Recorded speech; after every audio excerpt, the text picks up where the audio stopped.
¿Cómo están? Este tema que suena de fondo y que lo ponemos por primera vez, lo consiguió Sergio Gola, gracias Sergio, se llama Así te buscaré, porque el tema de hoy es un tema que yo no quería abordar, para el cual no me siento capacitado. Y que mis amigos, mis amigas me exigieron, me pidieron, y está bien, para eso son mis amigos y amigas, que teníamos que utilizar estos 26 minutos para hablar del tema Loan, para transmitir un mensaje de qué es lo que pasa, si es que se puede hablar algo, pero para transmitir un mensaje superior. Parece increíble, ¿no? Un mensaje superior, que hay donde recurrir, que no estamos solos en la galaxia y que no es el único caso. Este es el que se conoce. Hoy el caso Loan. Y para abordarlo, ayer cuando me iba del canal, escuchaba Trascendental, estaba Maggi hablando con Nicolás del Mastro de la Alameda sobre este tema, y lo llamé a Nicolás y está acá. Gracias, Nico. Por favor, Andrés, gracias a vos. Gracias. Ayúdame, porque yo sinceramente no... ¿qué sé yo? Son casos difíciles, son casos que conmueven a todas las comunidades, son casos que vuelven a aparecer, que están presentes, como bien vos indicabas, que a veces no están visibilizados. Y bueno, y de alguna manera tiene que ver con la desaparición de una persona. Esta tiene la particularidad de ser un niño de 5 años, y a veces hay una conexión que hay que distinguir, ¿no? Lo que tiene que ver con la desaparición de una persona. ¿Por qué una persona no está en su centro de vida, en su residencia? Yo diría, una persona no está porque se fue porque quiso, no está porque fue víctima de un delito, o porque se fue porque quiso y terminó siendo una víctima de un delito. En cualquiera de esos tres casos, el Estado tiene la obligación de buscarlo. Muchas veces conectamos esa desaparición o esa búsqueda con la trata. Y la trata porque es una modalidad de crimen complejo, de delito organizado, que necesita sacar a una persona, trasladarla con la final de su centro de vida, con la finalidad de obtener dinero. Entonces ahí se conecta. Con la finalidad de obtener dinero. Dinero, lucro. ¿Cómo, Nicolás? Bueno, eso tiene diversas formas y se van migrando. Porque yo, y se lo preguntaba a mis amigas y amigos, y le digo, yo no me siento capaz, porque tengo prejuicios. El primer prejuicio es que yo no creo absolutamente nada de lo que dicen todos los familiares, la policía, los 2 fiscales de ayer. Yo no les creo. Es decir, podría estar acá y decir que la justicia pasó a nivel federal porque hay una captación. Si no, fue secuestrado. Claro. Bueno, puede ser, está muy bien de dudar, de poner bajo tela de juicio todo lo que se está diciendo, porque los entramados de trata, para que se configure este delito, que no es un hecho aislado, sino que es un conjunto de acciones, de pasos que se van dando, que implican aumentando la peligrosidad y el daño que provocan sobre la persona, porque ¿vieron esa imagen de la comida? Sí. Esa imagen de la comida es una imagen donde hay una presentación, hay un señalamiento, hay un apuntamiento de que una persona puede ser víctima de trata. Esa imagen tiene ese rol, tiene esa función en el primer caso, en el primer paso de la trata. Luego de ese señalamiento, apuntar que alguien puede ser susceptible de ser víctima de trata, en este caso un niño menor de edad, 5 años, indefenso, que está en una etapa de crecimiento, desarrollo, construcción de su identidad, que está jugando. Bueno, esa imagen implica eso. Luego de esa imagen se da la captación, que es el control de la voluntad de la persona. La comunidad en general cree que ese momento de la captación se da con la vieja traffic blanca que se llevaba una persona a nuestras comunidades. O como nos muestra Hollywood, con Búsqueda Implacable. Bueno, y esa estereotipa el delito y no lo ve que es próximo, que nos puede pasar a nosotros. Hoy estamos teniendo ofertas engañosas laborales, enamoramientos. En este caso vuelve a aparecer la figura del rapto, que es a través de la violencia o de la fuerza, sacar a la persona de su centro de vida. Y luego el traslado. Pero lo importante es la finalidad de todos estos pasos. Y el objetivo, bueno, hay diversas formas. La principal es la explotación sexual, es decir, someter a una persona a padecer violencia sexual gravísima. Así tenga 5 años. Exactamente. Sí, por supuesto, el objetivo es la explotación sexual. Y la explotación sexual con el objetivo de obtener lucro, dinero. Y también, en el caso de los niños, es la producción de material gráfico de abuso sexual infantil. Esto es técnicamente, vulgarmente conocido como pornografía infantil. Ese material gráfico que implica Un nene de 5 años. la exposición, este material se vio, hay infinidad de casos que han explotado en el COVID, donde hubo una hiperconectividad de las personas, Sí. y estos casos salieron a la luz, tiene que ver con la producción de ese material gráfico. Ese material gráfico hay alguien que lo comercializa y obtiene lucro de niños explotados en ese contenido. Nico, perdón. A ver, ayúdame. Una palabra que voy a repetir a lo largo de estos minutos. Yo entendí mal. Si cuando termina el programa le digo, che, Fernando, ¿viste que Nicolás dijo que esa foto primera no es una foto casual, no, sino que es una foto donde muestra, mira, acá está.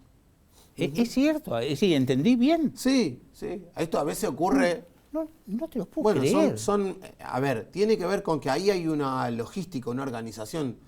La distinción, es difícil comprender un poco cómo funciona este delito o esta conducta muy violenta, porque no es algo que empieza y termina, como el robo, sí, como un homicidio. No. Acá hay pasos, acá hay etapas, acá hay una logística, una organización que necesita de la complicidad del Estado. Por eso terminó preso el comisario, la exintendenta, un marino retirado y una red que hacía de contención para que esto se desarrolle. A ver, también estamos hablando de una provincia limítrofe, estamos hablando de estos índices de vulnerabilidad social que estamos teniendo, estamos hablando de familias de nuestra ruralidad, de los cordones periurbanos, de una zona alejada de las grandes ciudades, en donde se adapta de otra manera el delito. Y ahí está muy presente el trabajo en la ruralidad y la explotación infantil, porque esa es otra modalidad de trata, que también puede ser una finalidad. Espera, con esas palabras muy diplomáticas de tu parte y generosas, yo tengo que entender que es gente que no ha tenido la misma oportunidad de nosotros, que no tiene herramientas, que es muy básica, que no tiene instrucción, que tiene otros códigos de vida. Lo que digo es que ahí el delito encuentra más formas para desarrollarse. Es más fácil. En la trata. Tiene que ver con una persona que atraviesa una necesidad, una vulnerabilidad. Si yo tengo un grupo familiar que no tiene a dónde dejar el niño en cuidado, el cuidado de chicos, ¿al cuidado de quién están los chicos fuera del ámbito escolar? Sale dinero cuidar a un niño. Las familias no tienen cómo hacer frente a esos espacios de cuidado materno-infantil. Nico, hace 12 días atrás vos te encontraste con esto, che, pareció esto, lo buscan al lobo. Todos los días tenemos búsquedas, Andrés. Está bien, pará. En este caso puntual, ¿cuál fue tu primera sensación cuando lo viste? Aunque le hayas errado, trata de serme lo más sincero posible. Lo primero es escuchar a la mamá, lo que escuché de la mamá. A ver, ¿por qué? Porque es el primer círculo, el vínculo, el primer contacto, esa intuición, ese relato, esa gesticulación, ese relato que estaba diciendo algo distinto a lo que decían los otros. Es decir, el famoso sexto sentido o vuelta de más que tienen las mujeres. Pongámosle el nombre que quieran. Lo que nosotros decimos es... Con tu experiencia vos lo comprobás. Siempre acompañamos a las madres, a los padres, al grupo. Siempre acompañamos. Nosotros, desde la Fundación Alameda, tuvimos la experiencia de poder trabajar en un organismo estatal que hoy está siendo desmantelado, que es el Comité de Lucha contra la Trata. Y lo que primero hacíamos es trabajar en nuestras provincias. Nadie puede saber de qué se trata la trata detrás de un escritorio en Buenos Aires.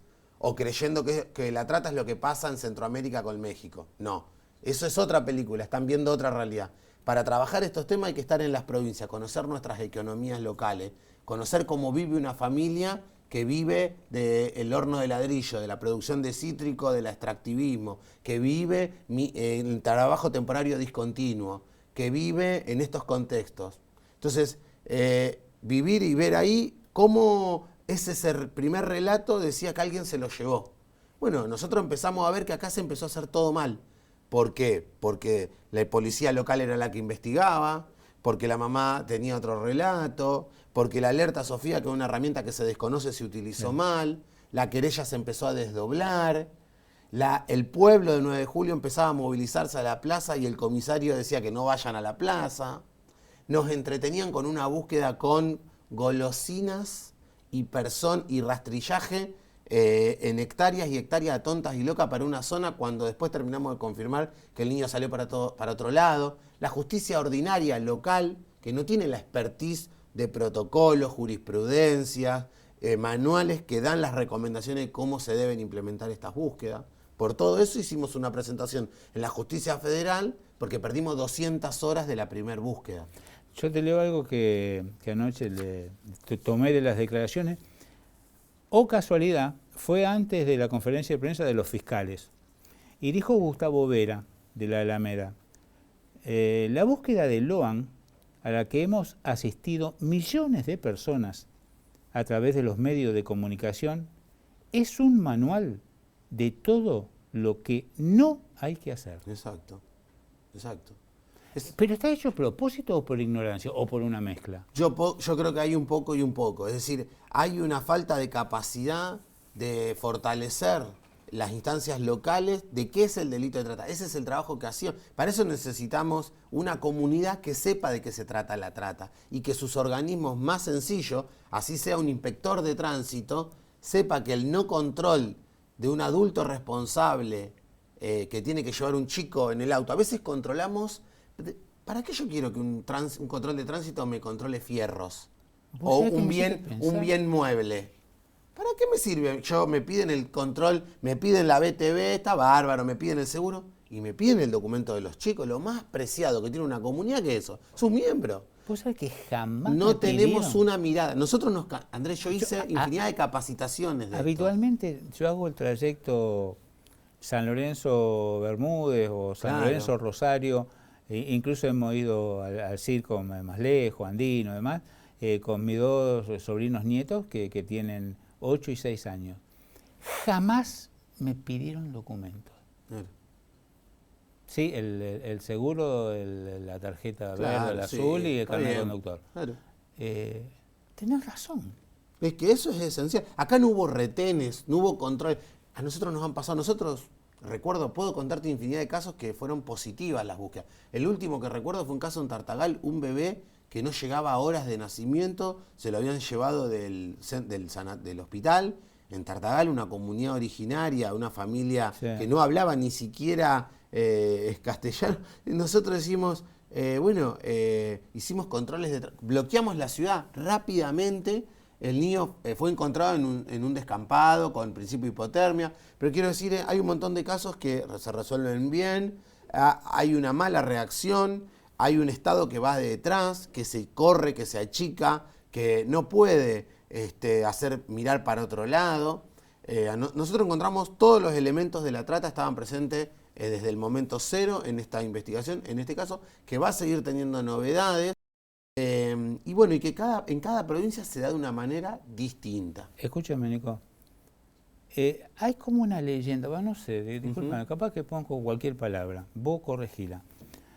Hay como una leyenda o una creencia que dice, no, te roban a los pibes porque alguien con dinero necesita los órganos. ¿Eso existe? ¿Está comprobado o es una leyenda? No, es una modalidad de trata. La extracción ilegítima de órganos, tejidos y fluidos es una de las modalidades que está tipificada. Argentina no tiene sentencias. Pero es imposible hacerlo entre 4 o 5 personas. Hemos tenido denuncias en alguna región de nuestro país, en el contexto del COVID, por ejemplo, en las redes sociales, porque había la publicación de la compraventa de plasma, que es un componente de la sangre que se trataba para el tratamiento del COVID.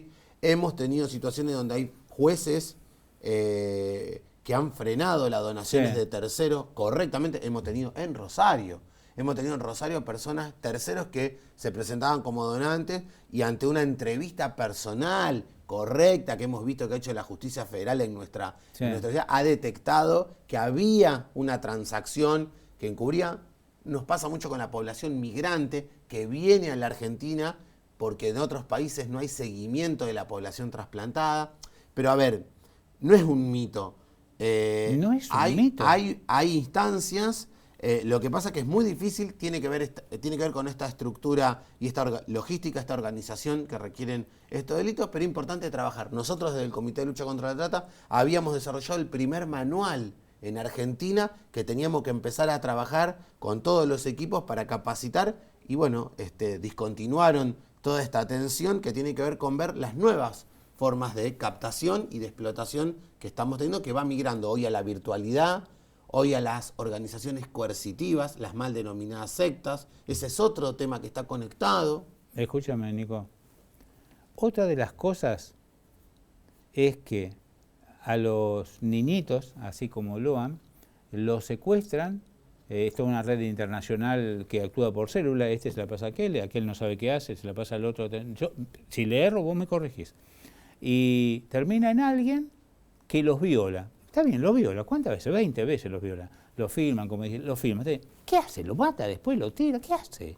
Bueno, lo que hay es un profundo desprecio por la dignidad humana. Claramente es comprender esto, a la persona como una cosa para obtener dinero. Y esa es la particularidad que tiene, ¿no? El tráfico de armas, el tráfico de droga, de cosas, implica que hay una venta y finaliza ese lucro que se obtiene del objeto. Sí. Acá lo que tiene es la posibilidad de que pueda volver a generar más lucro esa persona. Ahí está un poco también el ensañamiento, la profundidad del daño que generan las personas, porque es la posibilidad de que se obtenga más dinero aún. Nosotros lo tenemos en la ciudad de Rosario, Andrés. A veces queremos decirlo de esta manera y no lo estamos viendo. Un pibe que no está escolarizado, que no tiene dónde vivir, que está en situación de calle, que está en consumo, lo agarra el narco y lo utiliza como niño soldado o como mula. ¿Qué tiene de distinto eso con el relato que hiciste vos antes? Y lo tenemos todos los días delante de nuestras narices. Qué bueno. Eso es una modalidad de trata. Mientras vos hablabas, vos sabés que... Pero claro. Me acordaba en cuando Rosario, iba con el auto en 2 o 3 semáforos, niñito. Ese pibe que inicia con una instancia de mendicidad forzosa, porque así empieza rompiendo sus redes y sus vínculos para ser un instrumento de una organización. Y para pertenecer, lo único que tiene su activo es su cuerpo, que lo pone a disposición. ¿Para qué? Para hacer tiro, amedrentar y vender miedo, para comercializar consumo droga en un esquema de delivery, como lo tenemos hoy en Rosario, o para estar en un circuito de explotación sexual las pibas, sobre todo porque lo único que tienen es eso. O sea, lo que nosotros decimos es, la trata se adapta a cada geografía, a cada localidad, a cada ciudad. Y yo trato de ponerlo a nivel local, cómo se manifiesta en nuestra comunidad con estos índices de lo que pasa en la ciudad de Rosario, que no pasan en otros lados. No quiere decir que no existan, no está sobreexpuesto. Nicolás, entre las cosas que me sorprendieron, esta parece graciosa o chabacana, pero la voy a explicar para conocer cuál es la opinión de Nicolás, y no se la he consultado previamente. Habló Gustavo Vera con las cosas que le dije, que esto era el manual de lo que no había que hacer. Después estuvo la conferencia de prensa de los fiscales, que dijeron que esta era una captación. A mí me sonó como, esto se sacan el tema encima, che, que se encarguen los federales, muchachos. Ya está, hasta acá llegamos. Genial. Ojalá le esté errando, dice bueno. Y después, inmediatamente, un tuit o una comunicación por redes del doctor Burlando, en la cual decía que se alejaba del patrocinio, de la defensa, de lo que sea, de la familia. Lo anoté tal cual porque yo no lo puedo creer. Yo sé que suena como una tontería. Sí, que no aceptaba. No, para, escucha, dice. Es todo muy raro. Pero no estamos hablando de un tipo que cría palomas mensajera. Estamos hablando de un tipo que si algo tiene su diaria vida, son cosas raras. Cosas dificilísimas. Es decir, no, esto le pareció muy raro. ¿Qué hay detrás? Yo digo que me dijeron mis amigos y amigas. Es obvio que esto muestra que hay una red internacional en la cual Burlando sabe muy bien que no se va a meter, porque no le conviene. Será mentira. Yo digo sinceramente lo que me dijeron, pues soy neófito, ignorante. O ya vio que es un tema sin solución. Nosotros creemos que hay que evitar la espectacularización de la información y del caso. Bueno, imposible. Y por eso es lo que a veces los grandes medios de Buenos Aires, yo no generalizaría, pero digo, a veces hay como un morbo de poner arriba de la mesa toda esta información para desmenuzar y empezar a desviar la centralidad de la información. Acá lo que nosotros tenemos que saber es que hay un caso gravísimo, que este caso no deberíamos haber llegado a esta situación, que hay un Estado que tiene una obligación de buscar a este niño, como todos los otros que están en búsqueda, que acá se hizo todo mal, que los entramados locales naturalizan los circuitos de estos delitos. O sea, el mismo que tenía que investigar o que recibía los oficios y las instrucciones y las órdenes, era el que formaba parte del circuito, que es el comisario. Por eso la comunidad, que es inteligente, que es viva, reacciona y dice, ¿cómo es? Estamos pasando una situación de angustia. Hay un ajuste que lo estamos pagando entre todas las familias. Hay una necesidad difícil y encima cuando se nos pierde uno de nuestros hijos, el que nos lo tiene que buscar es parte del problema. Hay una reacción. Anoche hubo una movilización en la capital correntina. El gobernador tardó una semana en hablar. Los fiscales tardaron una semana en hablar. Esa es la publicidad de los actos de gobierno en un sistema republicano que necesitamos. Parece que algunos todavía no lo entendieron. Entonces me parece que acá hay una seriedad de un caso que tiene que tener una respuesta, que se hizo todo mal, que tenemos que saber que hay herramientas. Argentina tiene herramientas, tiene líneas de denuncia, tiene una alerta que se podía haber puesto en funcionamiento correctamente, que no implica solamente la distribución de un rostro. Y que hay que orientar a la comunidad a que se involucre en estos temas, que conozca de qué se trata la trata, que pueda tener una capacidad de una mirada que va más allá de actuar espasmódicamente detrás de la efervescencia de un caso que conmueve. Lo que nosotros decimos es, esto hay que prevenirlo. ¿Cómo? Bueno, generando trabajo en las escuelas, porque muchos de estos casos empiezan hoy con la virtualidad. Nosotros en Rosario estamos teniendo personas que son víctimas de ofertas engañosas laborales en Europa y vuelven a Rosario después de vivir una situación extremadamente gravísima, porque creen que las condiciones laborales son como las que tenemos nosotros acá. Nico, algo que todo el mundo dice, no en los medios, pero sí en las charlas. Como vos llegaste, están 3 minutos nos quedan. Yo te voy a pedir que te quedes, que grabemos otro programa para dentro de un par de días para que me expliques qué tengo que hacer. Bueno. ¿Puede ser? Sí, cómo no. ¿Me dedicás 22 minutos más? Sí, por favor. Cierro con esta pregunta. Hay como, a ver, entre nosotros clase media, lugares de trabajo, lugares de amigos, clubes, nosotros clase media. Hay como una voz que dice, esto en Corrientes es común, acá se les fue de la mano. Claro. ¿Es demencial lo que digo? No, es habitual, pero es un error, porque creer que determinados delitos se dan en determinadas zonas, y eso no es así. Nadie escapa. La trata no hace distinción ni de clase social, ni de ninguna... no podemos estigmatizar una provincia o una zona o una región de nuestro país. Es más, cuando nosotros llegamos al Comité de Lucha contra la Trata, con la experiencia de haber acompañado a familias desde la Alameda, había 5 o 8 provincias que registraban casos de trata. Somos 24 jurisdicciones. Nico, quiero que cierres con esto. Más allá del deseo, todo este tiempo que se perdió en las cosas que vos a lo largo de esta media hora no fuiste enseñando, explicando, comentando, ¿hay posibilidades de que el pibe aparezca o es una en 1.000.000? No, hay posibilidad, hay que seguir trabajando en ese sentido. Hay que trabajar en ¿Qué porcentaje de posibilidades? Bueno, eso, a ver, hay un caso, hay una investigación que a nuestro juicio la tiene que conducir la Protex, que es una unidad especializada de fiscales que nos va a poder acercar a esas probabilidades. Acá lo que estamos viendo es que está desorganizada, desordenada esta investigación, pero hay un momento en donde las búsquedas se amesetan, se enfrían, para decirlo como en la jerga. No queremos llegar a esa instancia. Por eso necesitamos esto que vos estás haciendo. Difundir la alerta Sofía y difundir la línea por si alguien quiere llamar, y una recompensa de 5 millones de pesos donde una persona tiene que aportar datos.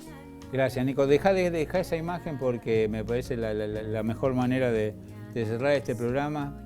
Gracias al doctor Nicolás Mariano del Mastro de la Alameda, que hoy nos acompañó. Él se queda, vamos a hacer otro programa para dentro de un par de días o para mañana.